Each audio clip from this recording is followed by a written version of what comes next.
Dear students, welcome back to my channel. Today I will continue one important chapter of history, that is factors promoting growth of nationalism. I will cover the portion strictly according to syllabus. So please be attentive. So what are the various factors promoting growth of nationalism? First one and also important point, economic exploitation, ये सबसे बेहतर important. So in every heading at least four point you should remind. If you memorise 4 point, maximum 3 to 4 point, if you memorize, then you can easily score very good marks, I assure you. So first, economic exploitation. The economic exploitation of India after the revolt of 1857 become worse. 1857 के बाद Indian सोचे थे शायद हमारा कुछ अच्छा दिन आने वाला है, लेकिन इसके बाद क्या हुआ? The Indian ruling was shifted to British Crown, and as a result, the degree of torture was multiplied severely. Okay. Then second point, the Britishers made India their economic colony and drained the wealth of India to England. ये तो अच्छी तरह याद रहेगा. They made India their economic colony and drained the Indian wealth to England. Heavy taxes were paid by the Indians, but those money were not spent for the welfare of Indians. जितना tax अदाय हुआ ये सब Britain को चला जाता था. India में एक पैसा भी खर्चा नहीं किया जाता था इंडियन के भलाई के लिए. Raw materials were exported to Britain at a cheaper rate, but the finished good manufactured in Britain were dumped into Indian soil and sold at higher price. भाई ये क्या बात है? तब तुम हमसे चीज रॉ मटेरियल खरीद करेंगे, वहाँ सामान बनाएंगे, यहाँ ज़्यादा रेट में बढ़ाएंगे, माने बेचेंगे. ये तो टॉर्चर का कोई सीमा नहीं. Okay, British policy ruined the cottage industries. Gradually, cottage industry gradually declined, and the handicraftsmen and artisans were deprived of their livelihood.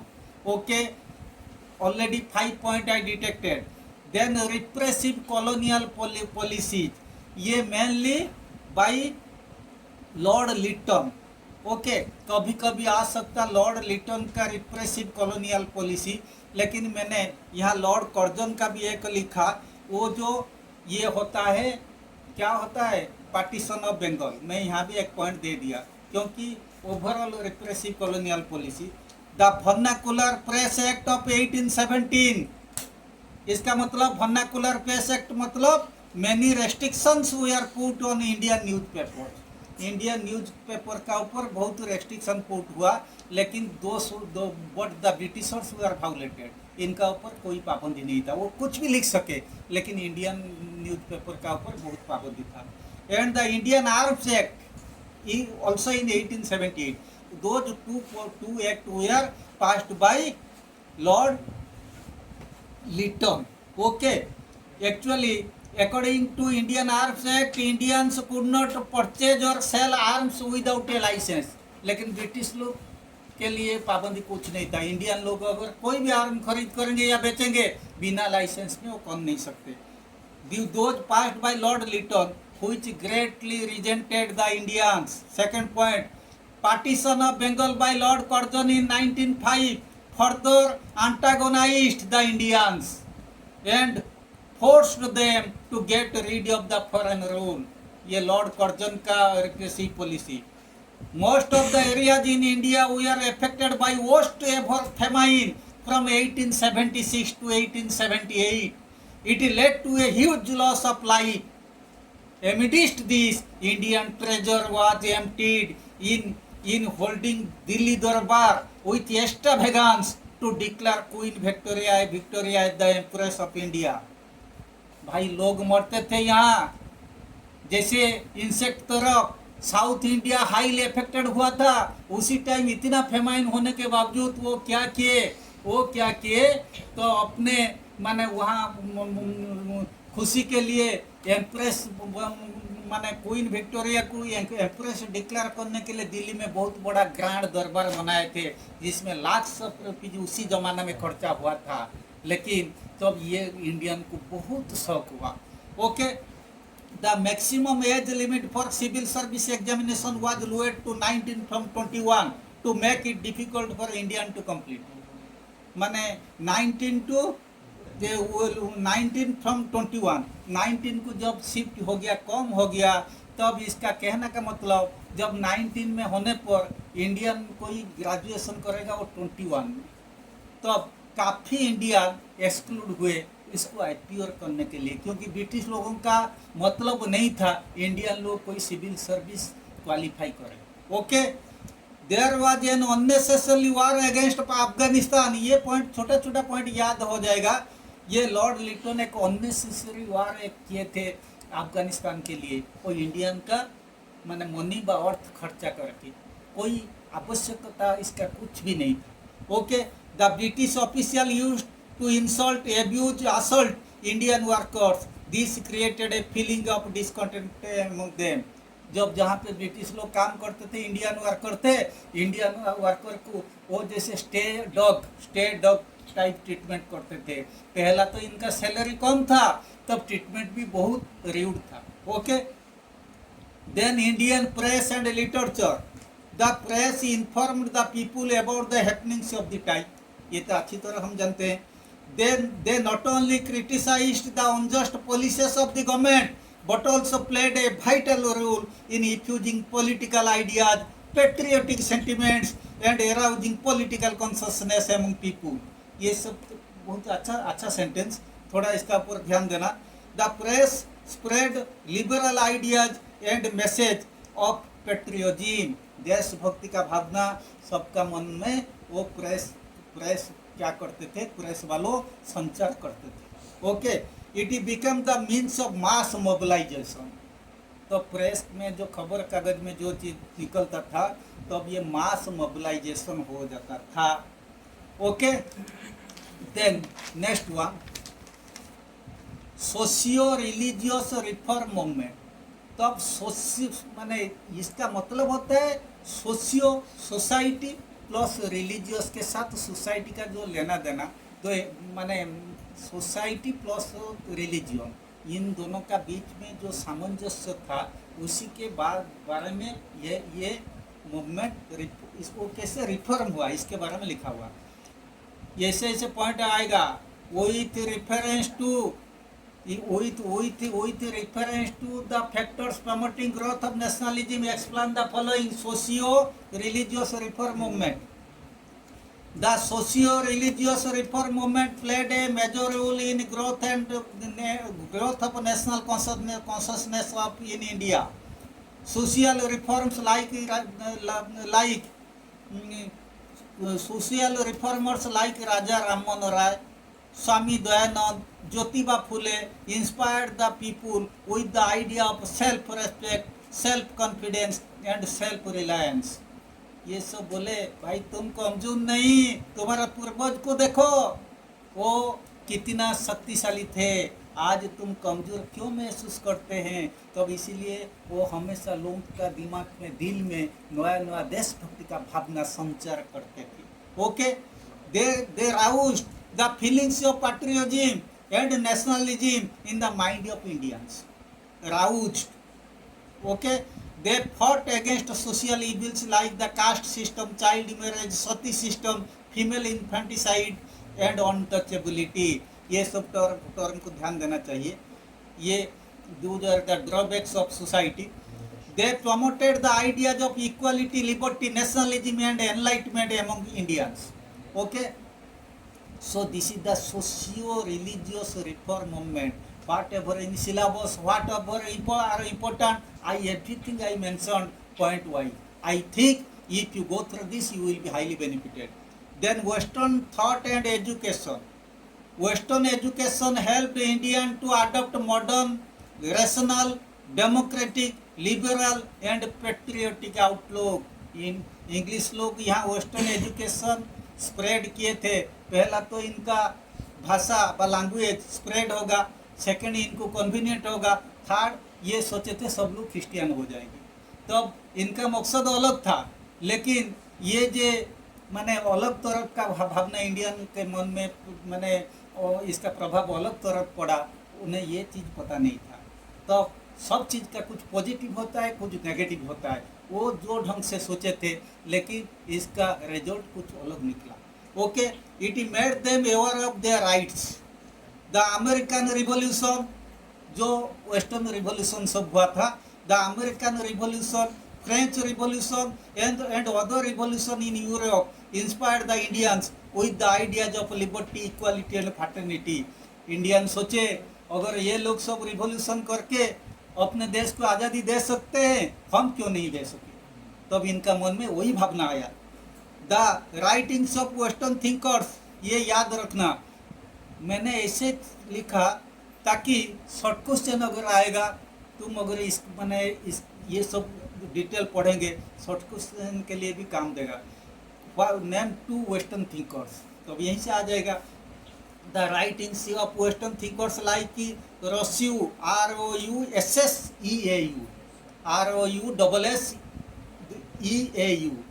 Voltaire educated them about human rights and inspired them to build a strong, modern and united India.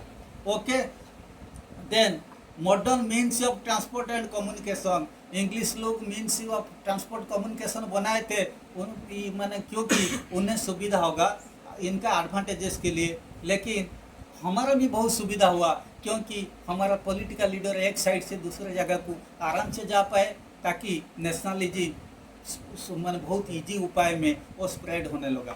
The British developed roads, railways etcetera to facilitate the quick movement of goods and people through the country, और इनका सुविधा के लिए। On the other hand, the leaders used these means to carry the message of the national movement to all parts of the country. It linked the people and enabled them to meet together, organize meetings, discuss their problems and policies for the liberation of their country from British rule. Okay, then next one, rediscovery of India's glorious past. कुछ British thinker बोलते थे the Indians are destined to be slave, माने इनका भाग्य में लिखा हुआ, ये जब जन्म हुए इनका भाग्य में लिखा हुआ वो स्लेव होके ही रहेंगे। लेकिन मैक्सिमम ब्रिटिश थिंकर का भावना अलग था, वो बोले ना ये बात नहीं, इंडियन का पास्ट बहुत ग्लोरियस था, इनका एंसेस्टर बहुत महान थे, ये सब चीज का ऊपर भी ध्यान देना चाहिए। A number of European scholars studied our ancient works, translated them and helped us regain self-confidence. Many foreign scholars like Max Muller, देखो वो name to foreign scholars ये आएगा।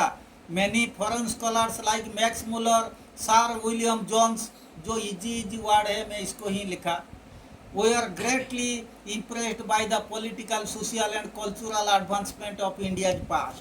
Okay, they praised the rich cultural heritage of India to the utmost. Okay, the thoughts and writings of these scholars roused the feelings of self-respect, self-confidence, patriotism and nationalism among the people. Okay, then next, according to syllabus, what are the contribution of the social thinkers like Jyotiba Phule, सब social thinker का क्या क्या contribution था इसके बारे में लिखा। First Jyotiba Phule, he led the foundation of Satya Shodhak समाज in 1873 to work for the betterment of depressed classes. याद रखना ज्योतिबा फुले डिप्रेस्ड क्लास, जो बहुत डाउन ट्रोडन लोग, इनको लिफ्ट करने के लिए वो कोशिश करते थे। He opened many schools for the upliftment of the downtrodden people. Then third point, he exposed the exploitation of the depressed classes by Brahmin priest. उसी टाइम ब्राह्मण priest जो अत्याचार करते थे माने लोग माने थर्ड के माने जैसे लो क्लास पीपल के ऊपर, ये चीज़ को वो ब्रिटिश गवर्नमेंट के सामने में वो एक्सपोज किए थे। Then Raja Rammohan Rao, first one he stood for the freedom of the press. Raja Rammohan Roy को अच्छी तरह पता था अगर प्रेस को आज़ादी नहीं मिले, which is now the fourth pillar of the society, वो बोले उसी अगर प्रेस को आज़ादी नहीं मिलेगा एक देश का डेवलपमेंट नहीं हो सकता। It was he by which influence Lord Bentinck in 1829 abolished the Sati system.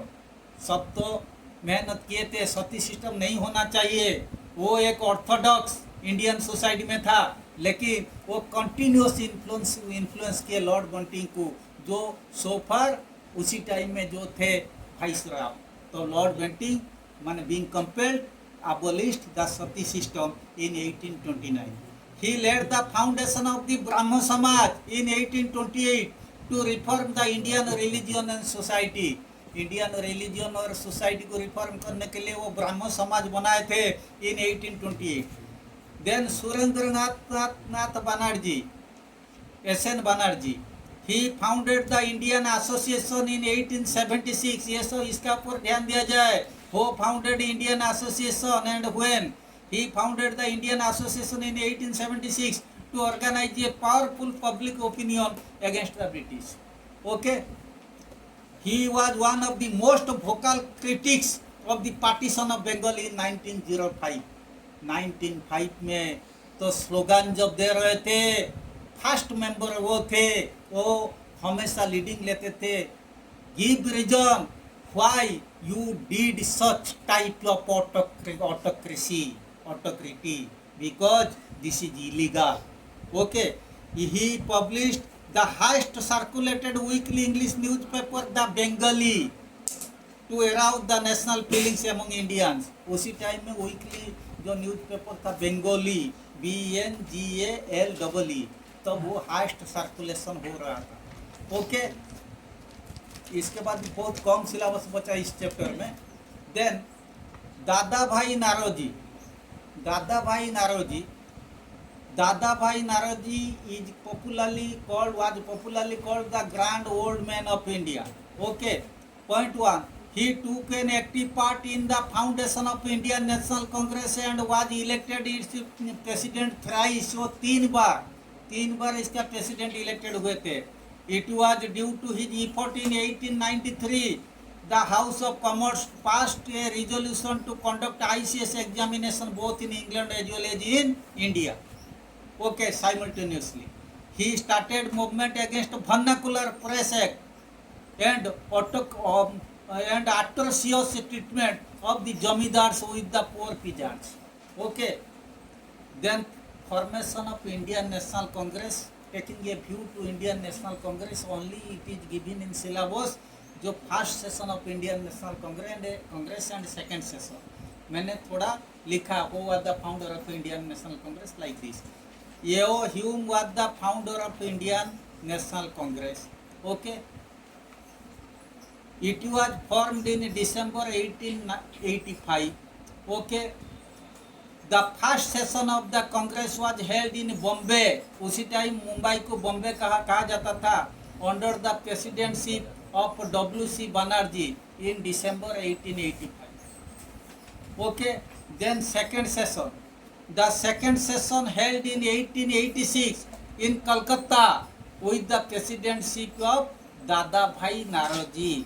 So first president थे W.C. Banerjee, founder of Indian National Congress Yeo Hume। So far Indian National Congress is concerned, only first session, second session are in syllabus। Also immediate objectives of Indian National Congress or INC। Okay, so immediate objectives of INC I already mentioned here 4 points। First point, to promote friendly relations between nationalist political workers from different parts of the country। वो देश में सब जगह का political worker का बीच में एक coordination cooperation इनका लक्ष्य था। To develop the feelings of national unity irrespective of religious beliefs, colour, creed, जाति धर्म कुछ नहीं रहेगा, सबका बीच में भाईचारा का भावना रखना इसका लक्ष्य था। to formulate popular demands and place them before the government. भाई पॉपुलर डिमांड नहीं करेंगे तो अब इतने बड़े लोगों के पास जाएंगे, वो कहेंगे वो कौन सा डिमांड है, भागो भागो भागो। तब इससे अच्छा तो पॉपुलर डिमांड जो वो कंसिडर करने लायक है, ऐसे डिमांड लेके इनके पास जाने के लिए इनका लक्ष्य to train and organise the public opinion of the country. लोगों का मन में जो भावना, ये चीज को हम मैंने ब्रिटिश गवर्नमेंट के पास पहुंचाना इसका लक्ष्य था। Okay, so I hope this video will be very beneficial to you. I covered everything, whatever in syllabus. If you go through this, you will be very much benefited. With this, I remain. Thank you very much.